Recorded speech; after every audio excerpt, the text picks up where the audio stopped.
In news from overseas, King Charles has acknowledged what he describes as, quote, times of great uncertainty while addressing the United States Congress and marking 250 years since American independence from Britain.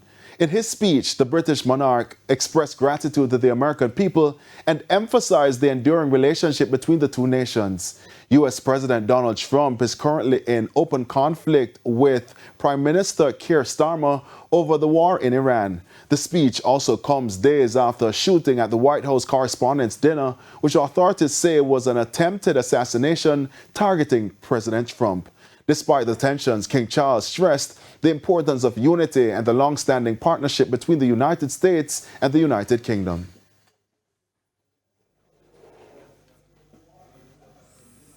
And the Primetime News Package continues with sports right after this break.